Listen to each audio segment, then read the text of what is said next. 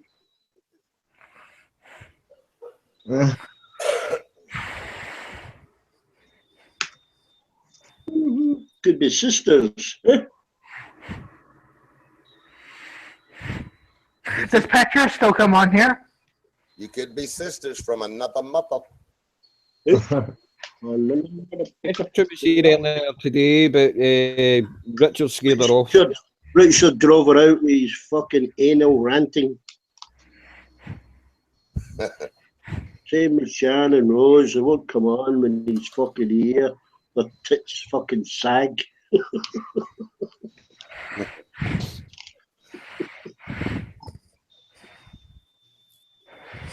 So you do believe me, Lindsay? I mean, you do believe I'm 29. Do I sound older? Or, I mean, you're kind of making me feel like I have an inferiority complex because, you know, being 29, I don't want to sound any older. You sound older. Oh, my God. Is it because of my deep voice? Do I need to talk a little bit higher? I don't know. I remember having this conversation with you before. And I didn't believe you were 29 then either. Oh my God. Well, okay. So what do you think my age is? It's going to be interesting. And then I'm going to show you a picture of my license. Yeah, right. Go ahead. Yeah, right. How old do you think I am? 29 and a half. I don't know, like 35? Okay. I mean, I'll give or take a little bit. I kind of like Joel a little better in this case, but I can run with that, Lindsay. Man, I'm fucking 30, man. I feel like my life is ending. Why? Because of some personal stuff. Maybe you put too much emphasis on people in general. You think maybe?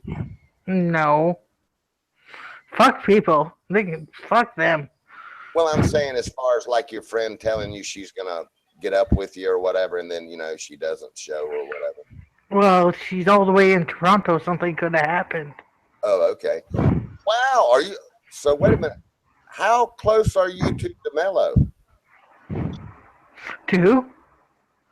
Well, DeMello's in Canada too. Where's that? Around Toronto, I think. Oh yeah, I'm not by Toronto. I'm like 1,000 miles away from Toronto. More than 1,000 miles. I said like 1,000 miles, like 1,000 miles. Like, I think it's on the airplane that said like 1,300 or something like that miles away. Are you telling me that you have a friend coming over that lives around the Toronto area? No, she's not coming over. We're gonna drink on webcam together. Oh. I got you. Okay, cool. Well, I've never done anything like that. That sounds pretty cool. So, yeah, I was gonna invite her to this hangout, but I don't think she'd be interested. I guess my next question would be, is that all you're gonna do is drink on cam? With her? Yes. Okay. Should I believe I that? may be pansexual and I'm attracted to other people, but for fuck's sakes, I have control over my sexual desires. Well, you'll have to teach me that. I have none whatsoever. Well, you're a fucking man. I don't know who. Like, come on. Yeah, I got 3 dick pics sent to me today. I'm like, really? Really? Are you serious? What? You're serious? Yes, on Scout and Meet Me. Okay, well, I guess we can talk about that for a second. Were they circumcised? I don't know. Let me go look again. Give me length and width, please. Well, this guy that I kind of like, he sent me a dick pic, and I'm like, oh, well, thanks. Yeah. And he looks circumcised. Did you send one back? No. Come on, Lindsay. No, I didn't. Okay, I believe it. My precious bits. You have to see in person. Or, do you know who Sydney Winston is? Do you, DeMello? I don't know who that is. Don't include me in this. No, who is the person she's talking about? Do you know who that is? No idea. I don't know who that is. I think Armando knows who he is. Anyways, I have major crush on said person on G+. If he asked for nudes of me, I would send them because I really like him. Oh, okay. Cool. Even though he's double my age. Hey, well, as we said before, age is just a number. But come on, man, he's older than my mom. Huh? Well, any chance in philosophies? What? Is the person that you're referring to Scottish and resides in Lossiemouth? No. Oh shit. Scottish. Scottish. I have a bit of Scottish in my blood. On my grandma's side. Smalley. Did you know whereabouts in Scotland she was from? No. No. But the rest of the family is Irish.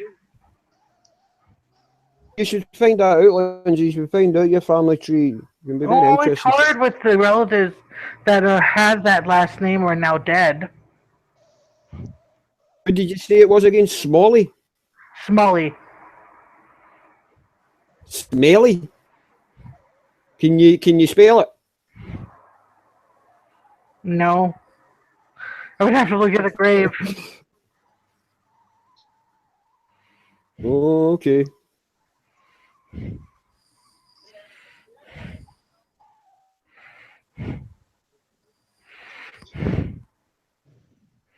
Breathing there, Lindsay. What? Are you sure you're all right? You're doing a lot of heavy breathing, buddy. I have COPD.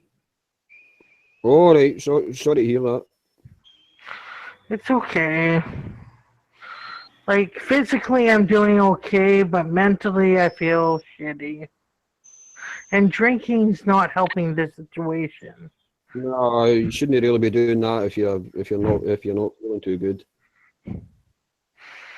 I don't care. Fuck it.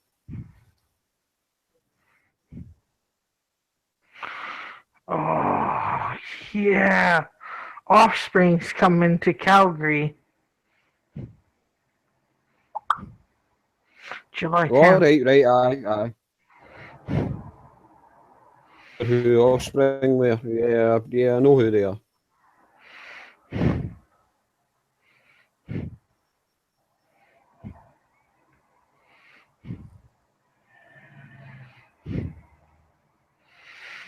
No, I guess I'm gonna go mope in my I'm bedroom. reading the chat right now. What? Beck's getting I'm saying sorry if I'm a bit quiet. I'm reading the YouTube chat right now. No, we're all blaming Buddy right now. Oh my God! Yeah. In fact, it's Buddy's fault. It's Buddy's fault. No. Does it work on Canadians, Buddy? Tears don't work on Canadians. I'm so sorry, Lindsay. Okay. What? I said I'm sorry For what? for being all the blame. That's okay. I still love you. Oh, I love you too. All right. Bye bye. See you in a little bit. All right. Okay, Lindsay. We'll see you in a little while. Take care.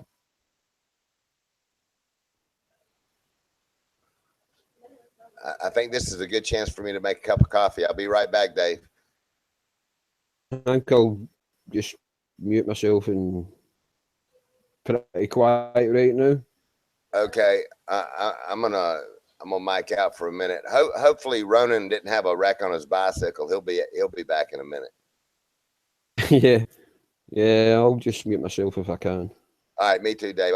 I'll be right here.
I've been asked, Richard, to wake you up. D-Backs wanting to have a conversation with you, if that's okay. I don't know if you're sleeping over there in Thailand. Then there's not much more point in me talking, is there? I'll just let you go.